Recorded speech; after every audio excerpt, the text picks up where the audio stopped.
El deseo mimético, la paradoja del espejo vacío. Una reflexión moderna de la obra de Honoré de Balzac. Detente un momento frente a la pantalla de tu teléfono. Mírala con atención. Ese brillo que parece inofensivo podría no ser solo luz, sino algo más sutil, más difícil de percibir, algo que te está manipulando mientras no te das cuenta. Imagina ahora a Honoré de Balzac observando esta situación. Balzac dedicó su vida a estudiar los gestos humanos, las ambiciones, las pequeñas ilusiones que moldean la conducta. Si pudiera contemplarnos hoy, quizá no vería un mundo radicalmente distinto, sino una versión más pulida de las mismas dinámicas que siempre han acompañado al ser humano. Vale la pena preguntarse, ¿hasta qué punto nuestros deseos son realmente nuestros?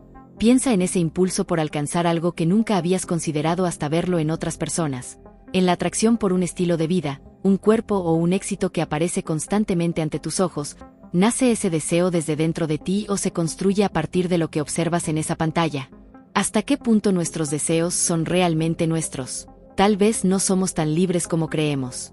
Tal vez participamos en una representación silenciosa, donde imitamos sin darnos cuenta. Y si eso es así, surge otra pregunta.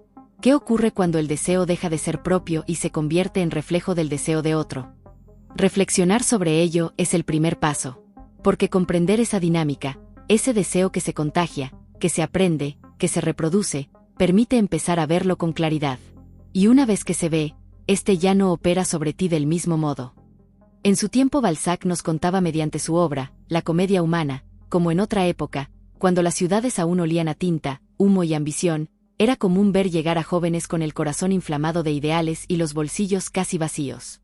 París los recibía como un escenario brillante, y al mismo tiempo implacable. Entre ellos, figuras como el joven Rastignac, al principio, impulsados por sueños de gloria, de talento, de reconocimiento verdadero. Pero la ciudad enseñaba rápidamente una cruda lección: existir no era suficiente, había que ser visto, reconocido. Con el tiempo, esas aspiraciones se transformaban. No era raro observar a hombres gastar lo que no tenían en un traje que no necesitaban. No lo hacían por la tela ni por el corte, sino por algo más intangible, la mirada que ese traje provocaba en los demás. Habían visto a alguien, un conde, un hombre admirado, cruzar el bulevar con ese atuendo, y en ese instante no desearon la ropa, sino el efecto que ésta producía. Así se dibujaba una estructura silenciosa: el individuo, el objeto y el modelo que lo inspira. Un triángulo que, sin anunciarse, orientaba decisiones, sacrificios y muchas veces, destinos. Hoy el escenario ha cambiado, pero la lógica es la misma. El modelo ya no es una figura distante en un carruaje, sino una presencia digital, cuidadosamente construida, pulida por filtros y encuadres. Lo que se proyecta no es tanto una vida como una sensación de seguridad, de control, de plenitud aparente. Y es esa sensación, más que cualquier objeto concreto, la que despierta el deseo.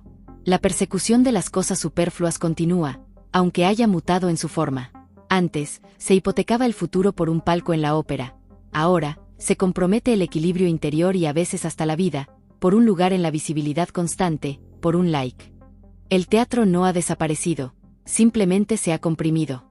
Ya no exige una entrada ni un horario. Está siempre encendido, funcionando 24/7, siempre disponible, sostenido en la palma de la mano de alguien. A lo largo del tiempo, siempre han existido fuerzas invisibles que se alimentan de la inquietud humana. En otros siglos se las nombraba de formas más suaves: la moda, la opinión pública, corrientes aparentemente espontáneas que orientaban deseos y decisiones. Pero observadas con distancia, revelan una lógica más precisa, más estructurada. En el presente, esa lógica parece haber adquirido una forma más definida, una maquinaria que no vive por sí misma, pero que persiste gracias a la energía de quienes la sostienen. No tiene rostro ni conciencia, pero sí una dinámica clara. Funciona a partir de estímulos, de repeticiones, de patrones que se retroalimentan. Y en el centro de ese movimiento está el deseo, no el deseo individual, sino el que se contagia, el que se replica. Cuando muchos desean lo mismo, cuando las aspiraciones convergen sin cuestionamiento, algo cambia. La iniciativa propia se diluye, y sin notarlo, se empieza a participar en un sistema que necesita precisamente esa uniformidad para seguir funcionando. Las pantallas, en este contexto, no actúan como simples ventanas al mundo. Seleccionan, ordenan y priorizan aquello que mantiene activo ese circuito. No muestran necesariamente lo esencial, sino lo que intensifica la comparación, lo que introduce una sensación de falta. Y esa falta, sutil pero constante, es la que impulsa a seguir mirando, buscando, reaccionando. Así, poco a poco, se configura una estructura en la que las personas dejan de ser únicamente observadores para convertirse en piezas activas de un engranaje mayor. Un sistema que promete plenitud mientras se alimenta de la insatisfacción. El resultado no es del todo nuevo, recuerda a otras épocas, a otros escenarios, donde la ambición y la presión social agotaban a quienes intentaban alcanzarlas. Solo que ahora, ese movimiento no ocurre en calles o salones, sino en un espacio continuo, portátil, siempre encendido. Balzac contaba una historia sobre un objeto tan seductor como implacable, la piel de Zapa. Un talismán capaz de conceder cualquier deseo, pero con una condición silenciosa.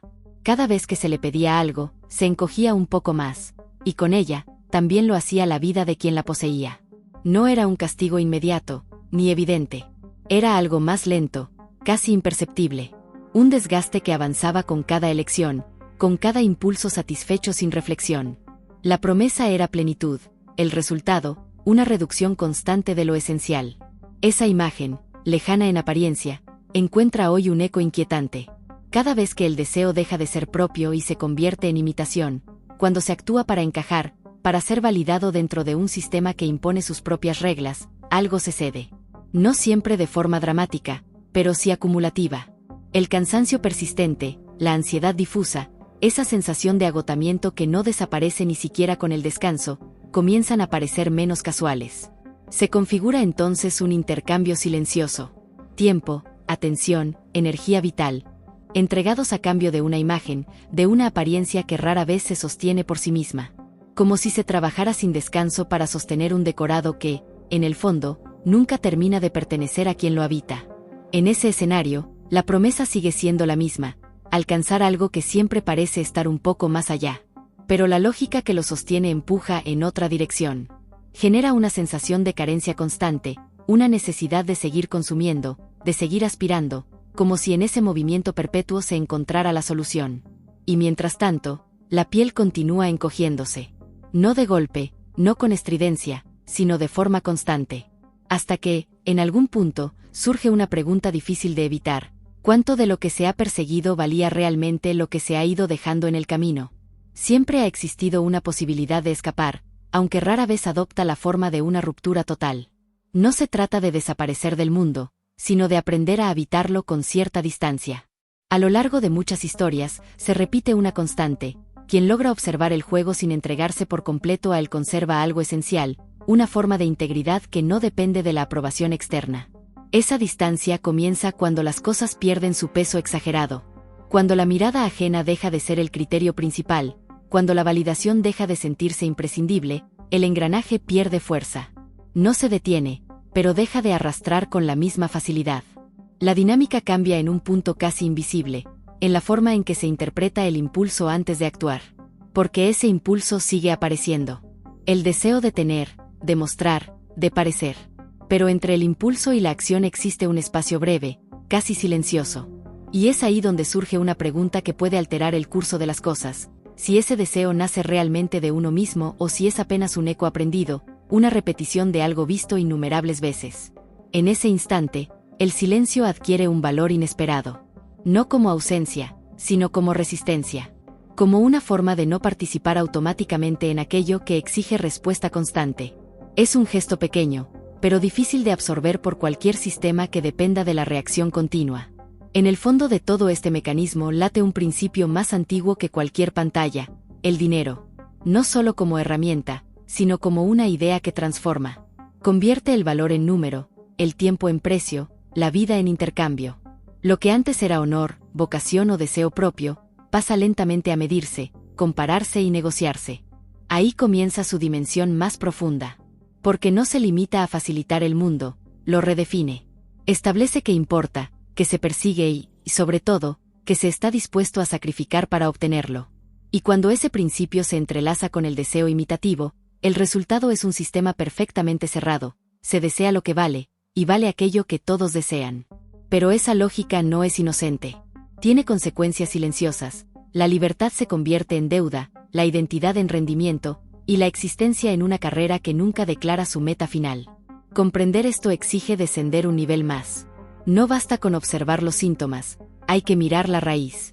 Porque en ese punto, donde el dinero deja de ser objeto y se convierte en estructura, se encuentra la clave de todo lo demás. Ahí es donde empieza realmente la historia. En nuestro próximo episodio, bajaremos al sótano para entender la metafísica del dinero. Esa sustancia que transmuta el honor en cifras y vuestra libertad en deuda. Honoré de Balzac le pondría a esto, la comedia digital. No te duermas, el mecanismo parasitario cuenta con ello.